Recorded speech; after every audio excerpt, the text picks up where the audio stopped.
adik-adik semuanya. Tangannya semua ke atas ya. Nanti kita mau menari buat Tuhan. Sing high, sing high, sing low, sing it absolutely everywhere I go. Sing high, sing high, sing low, sing it absolutely everywhere I go. Oh, I am thinking about Jesus' love for me. Oh, I am singing about how He set me free. Oh, I am bringing up to everyone the wonder of Jesus' love. Sing high.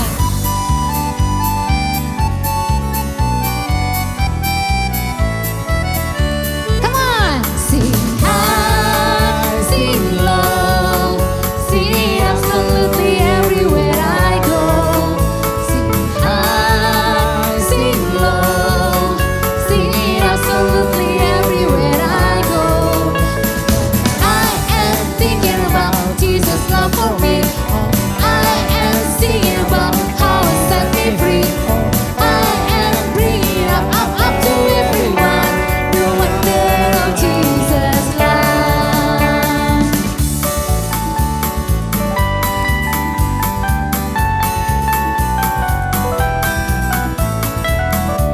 Sing high, high, sing low, sing it absolutely everywhere I go. Sing high, sing low, sing it absolutely everywhere I go. I am thinking about Jesus' love for me.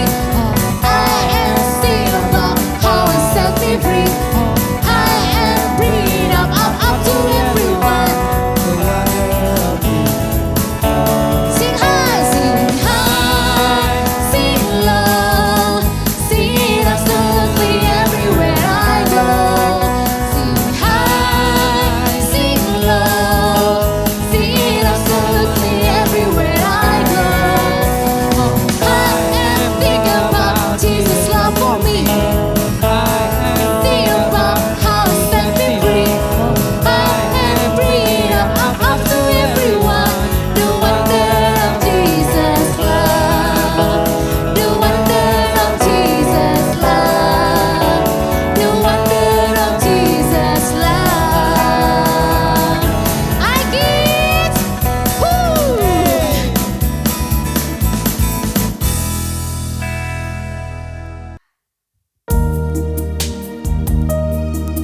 Saat ini Tuhan, kami datang Tuhan di hadapan-Mu Tuhan. Kami tahu Tuhan bahwa kekuatan buat jiwa kami hanya kami dapatkan daripada-Mu Tuhan. Yes, amin. Mari saat ini Tuhan, kami mau menyembah-Mu Tuhan. Jadikan kami bejana-Mu Tuhan, sesuai dengan apa yang Engkau mau Tuhan.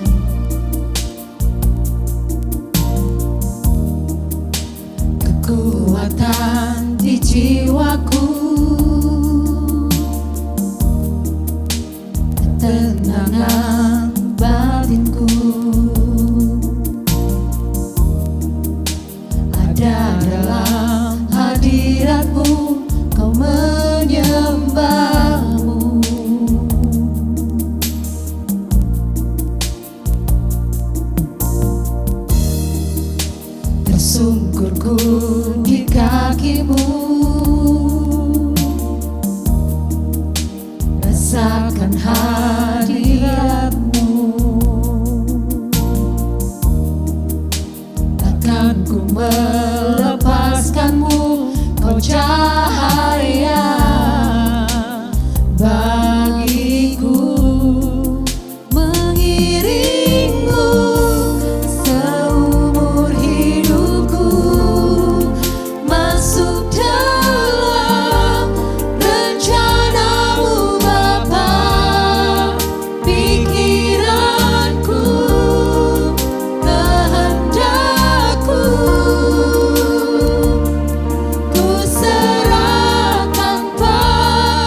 Kau cahaya bagiku, mengiringmu seumur hidupku. Masuk dalam rencanamu Bapa, pikiranku, kehendakku, ku serahkan padamu. Harapanku hanya di dalam-Mu, ku kan teguh bersama-Mu Tuhan. Jadikanku bercanda-Mu untuk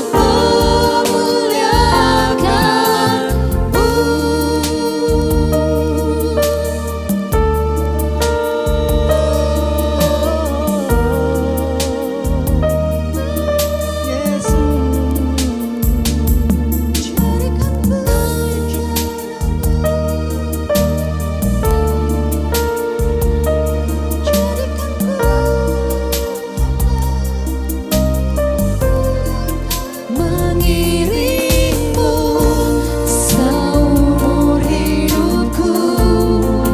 Masuk dalam rencana-Mu Bapa, pikiranku, kehendakku, kami mau serahkan Tuhan. Serahkan padamu.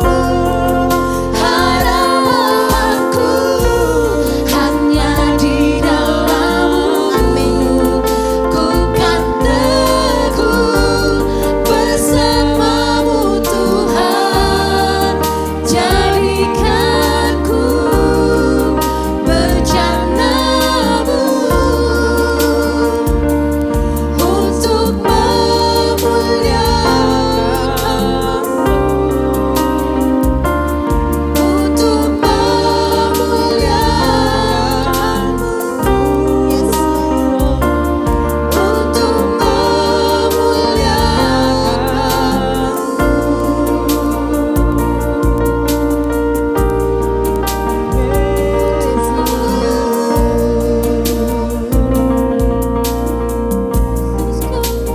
Mari Tuhan, jadikan kami Tuhan alat-Mu Tuhan. Jadikan kami Tuhan bejana-bejana-Mu Tuhan, yang sesuai dengan apa maunya Tuhan. Kami mau persembahkan Tuhan tubuh kami Tuhan, jiwa kami Tuhan, roh kami, pikiran kami Tuhan, bahkan kehendak kami Tuhan. Kami mau serahkan ke dalam tangan-Mu Tuhan, karena kami tahu Tuhan, Engkau selalu merancangkan yang terbaik buat kami Tuhan. Terima kasih Bapa, kami percaya Tuhan, tangan-Mu gak pernah lepas daripada kami Tuhan. Di dalam nama Yesus Tuhan, kami berdoa dan mengucap syukur. Haleluya, amin. Amin. Thank you.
kita sudah mulai seri yang baru, yaitu tentang doa tabernakel.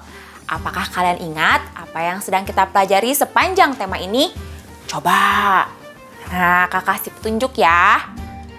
Musa naik ke Gunung Sinai untuk menerima hukum Allah dan Tuhan memberitahu Musa sesuatu yang lain, yaitu sesuatu yang Musa dan orang Israel perlu lakukan supaya Tuhan dapat tinggal di tengah-tengah mereka adik-adik. Apa itu coba adik-adik? Nah, Tuhan menyuruh Musa dan bangsa Israel membuat tabernakel atau kemah suci supaya Tuhan dapat tinggal di tengah-tengah mereka. Tuhan memberitahu Musa bagaimana seharusnya membuat tabernakel.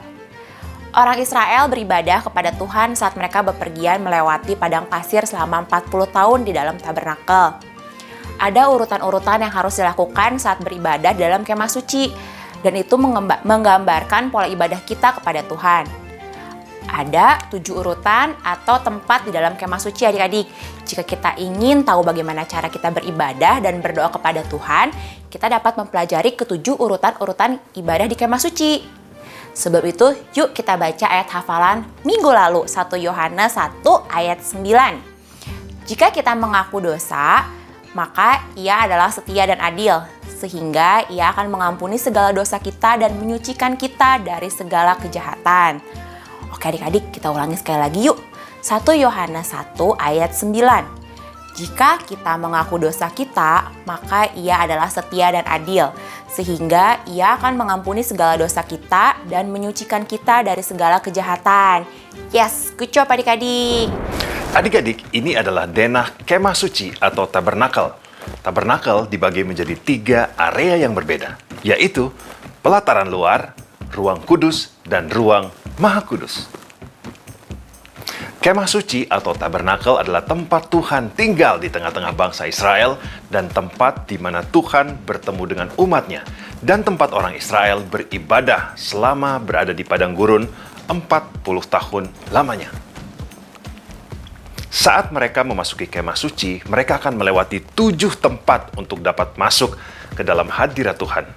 7 tempat ini dapat membantu kita untuk terhubung dengan Tuhan dan menjadi panduan kita saat berdoa. Yuk, mari kita pelajari satu persatu.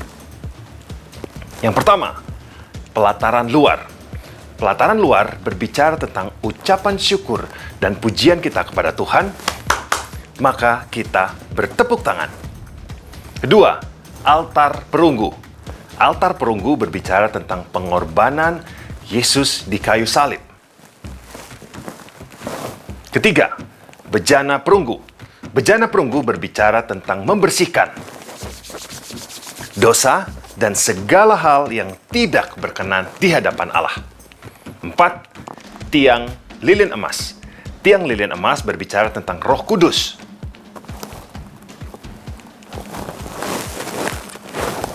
5, meja roti persembahan.